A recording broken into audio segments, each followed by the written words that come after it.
dealt with these kind of tables before, deciding if they represent linear functions or not. So that's what you're doing here. You're looking at the table values. You have inputs and outputs, x's and y's. Same here.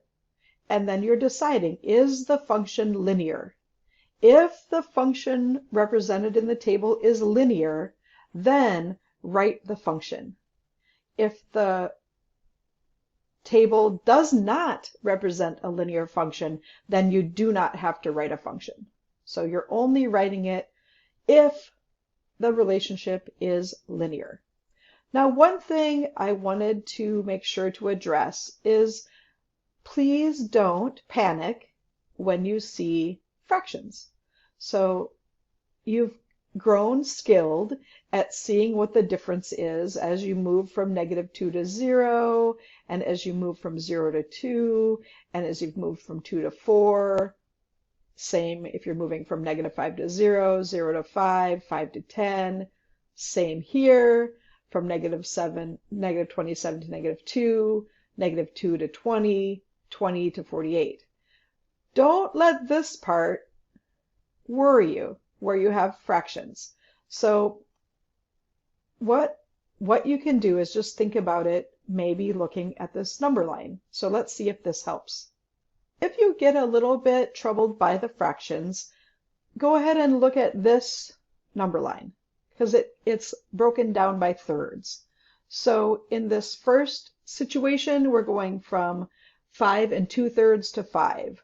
So we're going 1/3, 2/3, right? So between those first two numbers on your table, we went down 2/3. And then from 5 to 4 1/3, we went again down 2/3. And then from 4 1/3, we went down to 3 2/3. Again, we went down 2/3, getting from one to the next. The other thing you can do is think about if you are, the time I use the fractions the most is when I'm baking, right? So if I had 5 2/3 cups of something and I needed to remove something to get to 5 cups, I would realize, oh, I need to take away this 2/3 cups, and that'll get me to 5.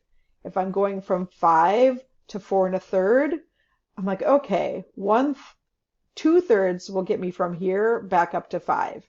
So think about real world, think about this number line, and hopefully that helps. So some things that might help you when you're thinking about writing linear equations for these: keep in mind that when your x is 0, that's where your y-intercept is. So where your x is 0, that's a y-intercept. And then you also know how to calculate your slope, looking at the rise, the change in these values, over the change in these values. So those two things should help you write your linear equations, your linear functions.